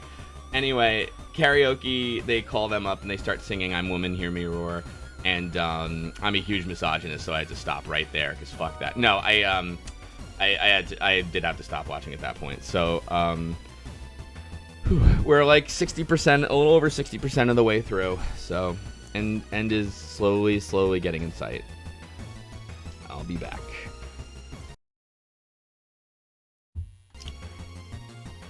Oof. I'm all discombobulated from this shit. Let's put a pin in this, okay? I think we're all... I finally did one last push through. I'm gonna give you a quick summary of what happens, as much as I can. They sing their I Am Woman song, and Rickard, who I find out his name is Rickard, the Danish guy, shows up, you know? The people join up, join in the song, which is fine. Woman Hear Me Roar, you know, all that. Totally fine, karaoke. But then, like, they get a standing ovation, which I'm like, all right, come on. Because they're, you know, they're not great singers, whatever. And again, karaoke. I'm not saying this should have been the Liza Minnelli performance. I'm just saying to get a standing ovation. Or a standing O. Kind of shocked, actually. Samantha didn't jump in like, not the first time I got a standing O, or whatever the fuck. But, whatever. So, anyway, the Danish guy goes over to, you know, say hi, and basically Samantha's like, let's fuck. But, you know, in 40-year terms. And his name is Ricard Spurt. She's like, your name is Dick Spurt? And apparently it is. Okay, whatever. And at one point, they're all sitting together, and she's like, we're soulmates. I just want to point out, too, Samantha has spiked shoulders. It's like these weird, like, sequined shoulders, but with fucking, like, shiny spikes coming out. Like some kind of, like, sex warlord in Abu Dhabi, which, whatever, okay, fine. So, anyway, the next day, Carrie sees her book got reviewed, and it's a bad review, and she says, and it's basically like, maybe she should have taken a vow of silence, and the author, who's a dude, like, or actually the article has, like, a cartoon of her with, like, this duct tape over her mouth, and she's really upset. You know, fair. I mean, I also feel like if you're an accomplished author, maybe by now you're like, I'll wait till after vacation and all that, but I guess I can't fault her. I don't really know, you know. Sure. You know, so whatever. She's all upset, and they do this thing where, like, Miranda realizes her boss wasn't mad at her because, you know, she wasn't using her voice correctly because she had a voice at all. And they kind of get on, like, men in the U.S. pretend they want women to have a voice. But at least here, they're, like, you know, out in the open that they don't. Which is, like, huh, interesting, you know? Maybe a salient point here or something. I mean... It's weird because, like, Sex and the City is also kind of like... But also all people are sort of different. Everybody's marriages and relationships are different and all that stuff. But, I don't know. General trends, blah, blah, blah. It doesn't matter. This is, you know... It's not... It doesn't go any further than that, really. And, Carrie just wants to have a spa day. Or skip the spa day because she's upset. Yeah, again, totally understood. She walks on the beach alone. The guy is holding... The butler's holding an umbrella over her. and she like leaves or whatever. And she's like, I want to walk alone for a bit, and then she decides to get all dressed up and go to dinner with Aiden after all. Ooh. And Charlotte and Miranda. Oh, I'm sorry. Carrie's nap is her crying and stuff. But anyway, because. Oh no! Wait. Sorry, wrong thing. I skipped a bit. Anyway, she decides to meet Aiden for dinner. She doesn't call big during all this when she's upset about her book review or anything, which I think is weird. You know, because like, I don't know. It's kind of like something like you would do with your spouse or significant other or something. You know what I mean? Like, oh, I'm really upset. Something really shitty happened. You know, call somebody for support or whatever. But I don't know. For whatever reason, she doesn't, which again I think is fucking weird in their relationship. You know, so she decided to meet Aiden for dinner. She's going out, and they're like, oh, you want to do an early dinner? She goes, well, I'm meeting Aiden. And they're like, and Charlotte's like, that's a bad idea. You're playing with fire, you know, which I guess, to be fair, she's like all dressed up, you know, so, you know, and she's like, you know, Charlotte, just because you're worried about your husband cheating on you doesn't mean everybody cheats, or something like, just because you're worried about your marriage, you know. So then, like, that makes Charlotte really upset. She's gonna cry, and she's like, I just need to take a nap. Miranda's like, why don't you take a long nap, and then we'll get a big drink, and I'll buy you a drink. You know, which, okay, all this is fine. So after the nap, Charlotte and Miranda have their drink at the bar. And I feel like the movie's getting better, actually. Like, it's not good, for sure, but I am at least, like, actually a little more interested in the bullshit. So, anyway, like, Miranda kind of pressures her into admitting, because Miranda's like, look, I have kids. I love my kids to pieces, but, you know, it's not enough for me. I want to have a job, too. And Charlotte's like, admits, like, she enjoys not having her kids around as much as she loves them. Sometimes I just go in the other room and let her scream. Does that make me a bad mom or whatever? And, you know, whatever. I get the broader point, you know. Yeah, like, everybody needs, you know, space and, like, time away. But, you know, like, what kind of, is like annoying about this, like Charlotte's like, I can't help it, and I have full-time help. You know, how do the women without help do it? I have no idea. To them is the response, and I'm just like, oh my god, like, who is this movie for? You know what I mean? Like, you know, can you imagine like being like a single parent, like watching this movie and watching these two assholes complain about their kids in this fucking amazing $22,000 a night, and I'll tell you how I know that figure.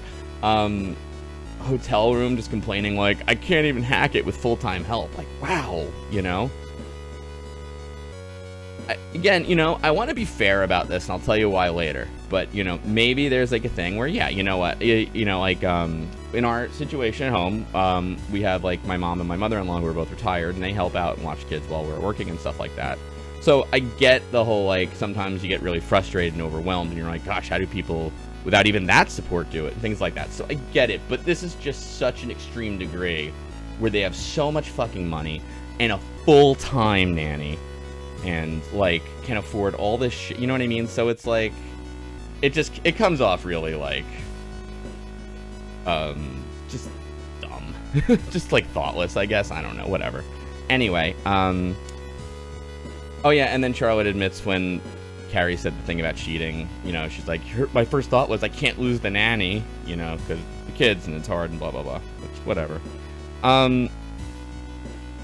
So, okay, they go to dinner, and Carrie and Aiden are talking about their spouses and their kids, and he's like, you know, my wife kept an eye on you, the one that got away, which I'm like on the internet, you know, which I think is weird. And, but alright, whatever, I guess. So, anyway, he's like, I know you weren't traditional. He goes, that was my mistake, was trying to get a rock on you. It's because Carrie doesn't wear a wedding band, or a traditional one, I should say. She wears a gold wedding band, not a diamond. So, anyway, then, like, during dinner, he kind of goes, like, you're not like other women. Man, you are not. Fuck, you look good. You look hot. I'm sorry, but you do.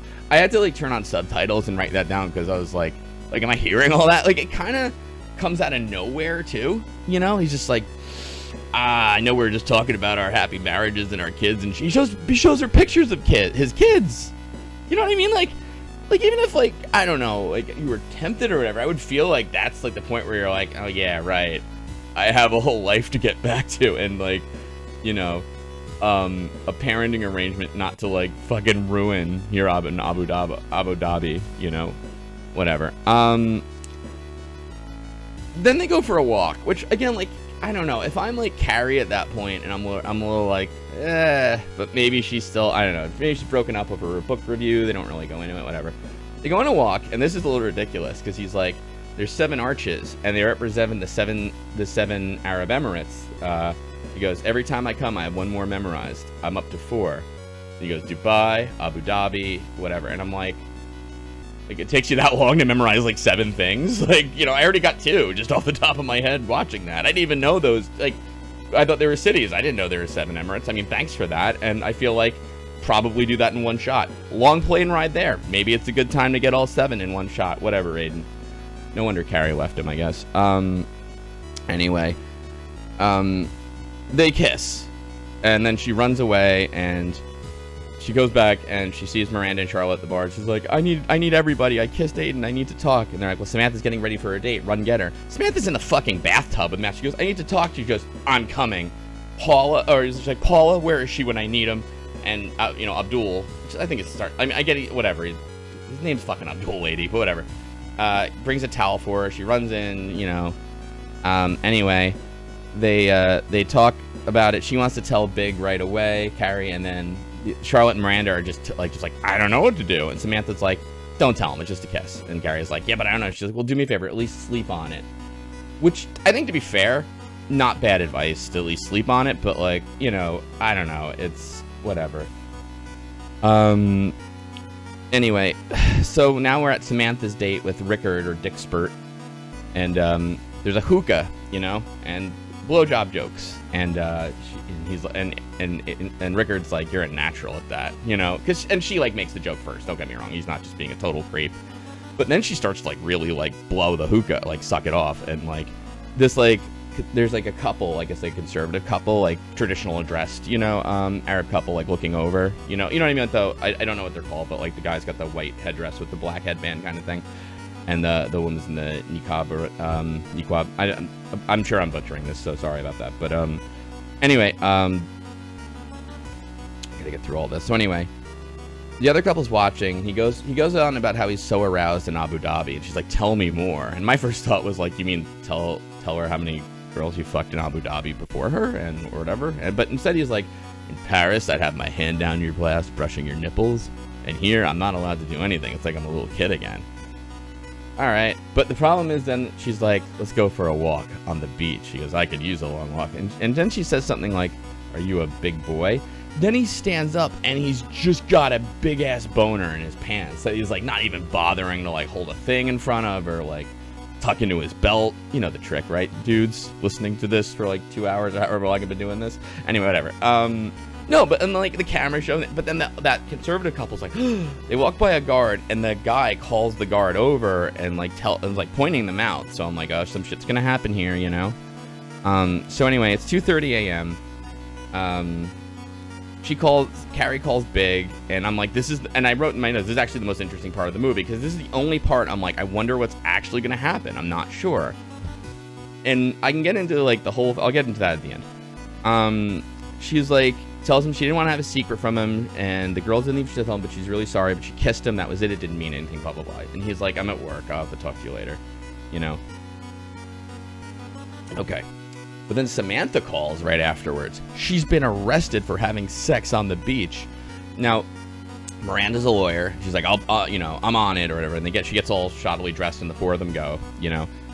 And here's the thing, this would have been interesting, except now I'm like, well, we're like 2 hours into the 2.5 hour movie. It's not like this isn't gonna like go anywhere really, you know what I mean? And in fact, it doesn't. She's like, I just kissed the guy, no big deal. And then the guy at the hotel's like, look, we need your passport to record the incident to make the other guy happy. So Miranda's like, all right. She gives him the passport.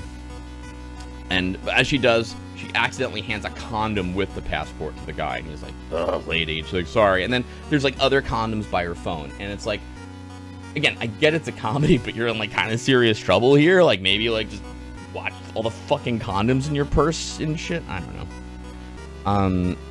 See, like, and then like at that point, like they're talking, and Samantha's like, see, kissing, or Carrie's like, see, kissing is something, it's illegal, or whatever. Anyway. Carrie and Charlotte wait outside while they're handling this, and just a pause. Nothing's really coming from it, like, legally. Like, Miranda's gonna be fine. Samantha's gonna be fine. So Carrie and Charlotte kind of make up, but like, Carrie's crying, and I don't know. It's not good. Like, Sarah Jessica Parker seems to like kind of phone this one in, you know. So she's like, I'm so upset, like the way I'm doing it now, but longer. I don't know, you know. Whatever. So. Anyway, and she goes like, I am having a midwife crisis, which, and then they make up, you know, sorry about saying your husband will cheat on you with the Irish lady with the boobs. Sorry. And then she's like, well, I'm sorry I judged you for Big wanting 2 days off for marriage, which I'm like, to be fair, that's kind of weird, but whatever, like, not normal, at least. I don't know. Anyway, they're released, they go back to the hotel, and all the butlers are gone, and they get a call from the front desk, and the sheik who was setting them up where everything is like, nah, I'm not meeting with her anymore, meaning Samantha, like, and now they have to pay for their hotel room, which is $22,000 a night, the guy tells her. She's like, well, I'm not paying that, let them sue me, and Miranda's like, which I'm like, what? And then, you know, Miranda's like, you know, the punishment for not paying your hotel bill here is jail.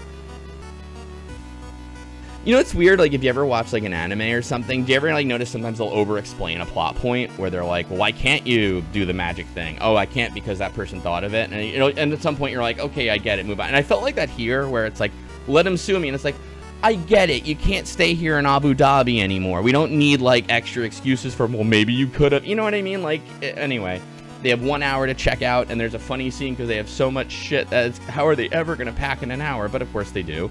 Carrie leaves a note for Gaurav with money, just like, use this money to go see your wife. I mean, I don't know that she could know how much that would cost. I don't know how much exactly she leaves him. This looks like a couple of hundred of the current local currency, which is escaping me at the moment. Whatever, fine. I hope he gets it.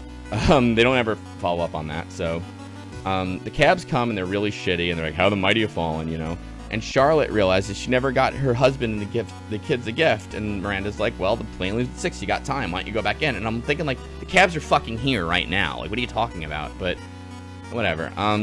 Carrie finally realizes she doesn't have her passport, which is a long fucking time in a foreign country to not realize that. Whatever. And you know what? Hey, one time when I was in Japan in my 20s, like, I couldn't find my passport for a couple of hours, but, like, you know, she's in her 40s. You should know. She's internationally traveled. That's what I'm saying. Whatever. Anyway.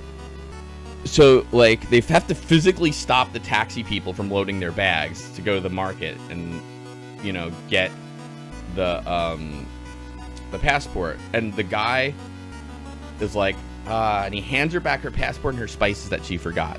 So he just remembered her, you know, the guy at the market. And I'm like, what was even the point of this? Like, whole plot thread then. Well, anyway, they also see somebody cutting a lamb, and they're like, ugh! And I'm like, you were just at this market, like, a day or two ago, whatever. But, anyway, the guy, she won't take, like, payment as thanks, so she's like, well, alright, buy a round of shoes for everybody. Haha, they all buy shoes.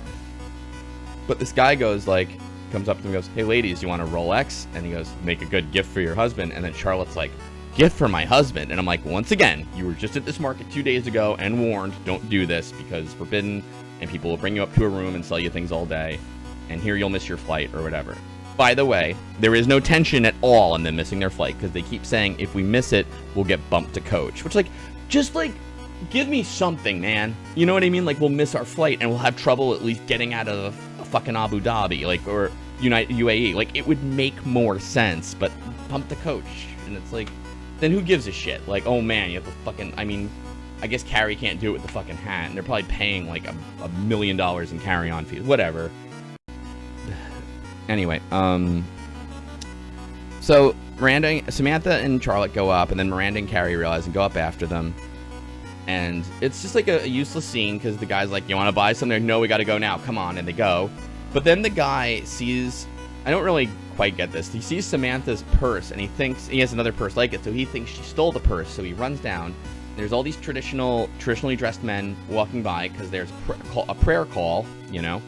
And the guy's like trying to steal her purse, and she's like, no, it's my purse, and all these condoms go flying out, and the guy realizes, and he goes, oh, I'm sorry, it's a mistake, and he leaves. But all these men are so, she's like, you broke my Birkin, and they're all mad at Samantha, and she's like, fine, look, you know what, I have sex, and she starts showing them all her condoms, and she's like, look, condoms, sex, and they're all, and she like gives everybody the finger, and Miranda's like, let's go, come on, and then like they all start leaving, and they're like, that was against the law, like we have to just keep walking and pray we don't get arrested.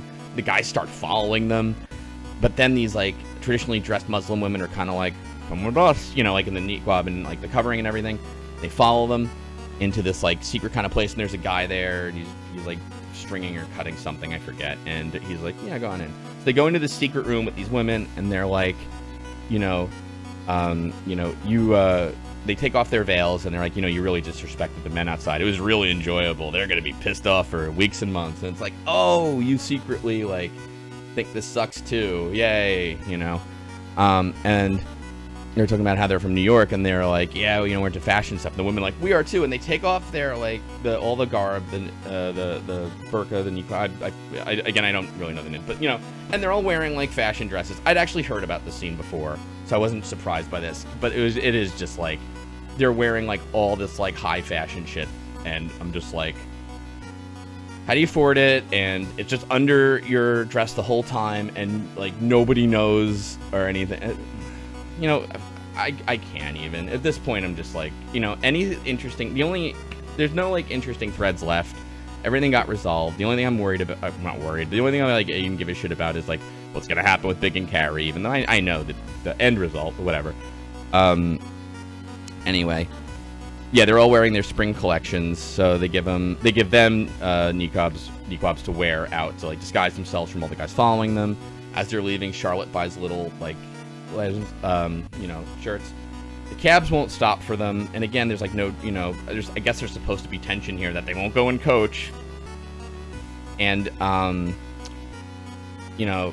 Carrie like shows her leg, and the guy stops, and then they're on the plane, and the woman's like, anything to declare? Like they just like kind of go there. It's like there's nothing else. Even the movie is kind of like we're outstaying our welcome here. Let's wrap it up. Anyway, and Carrie's like, yeah, anything to declare? Yes, I'm a mess. Cue laugh track.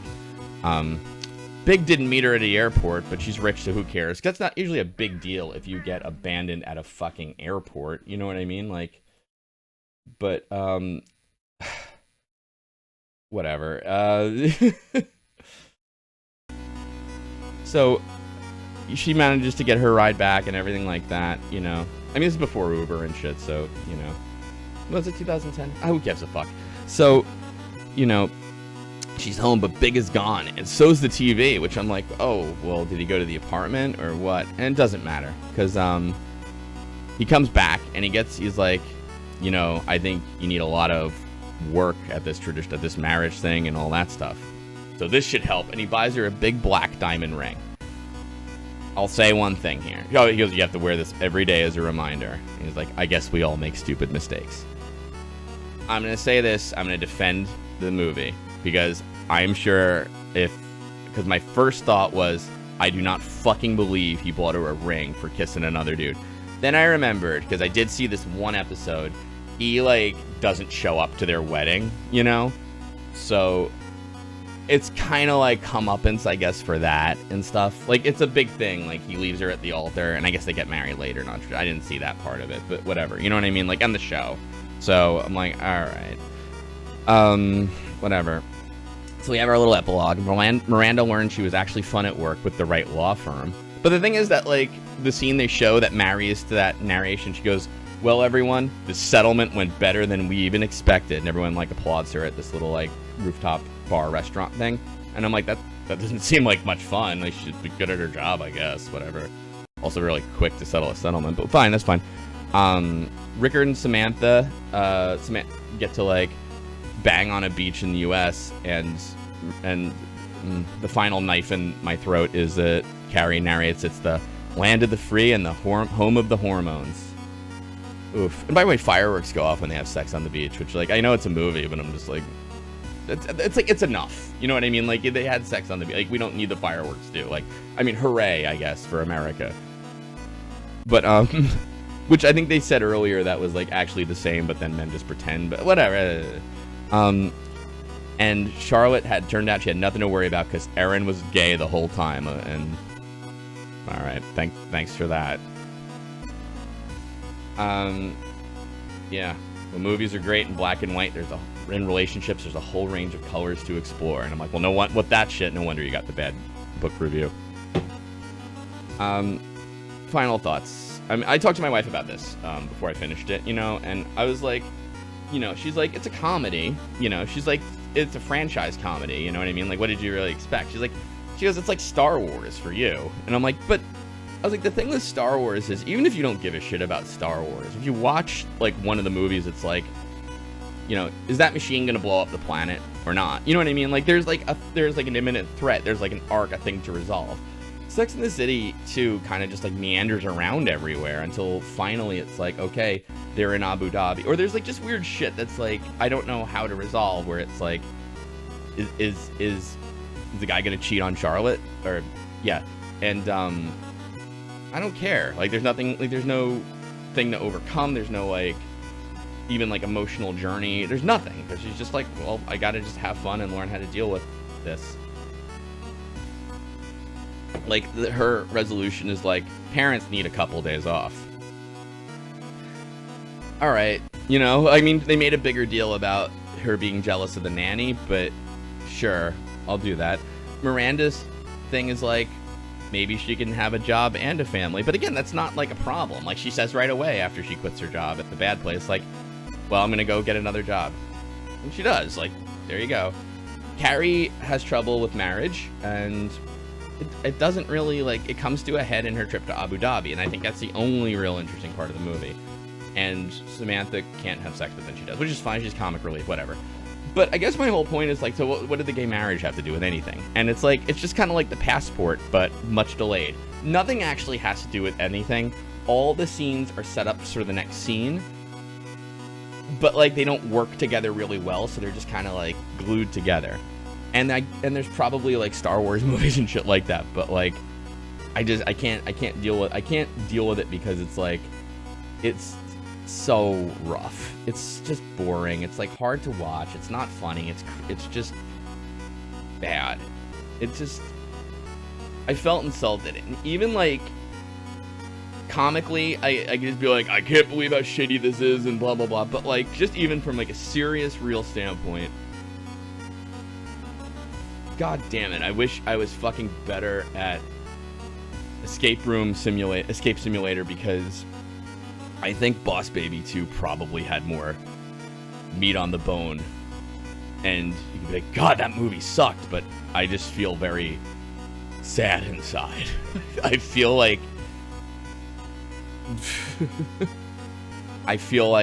my soul has blue balls.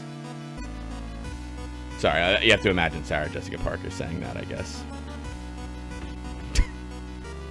Fucking horrible movie.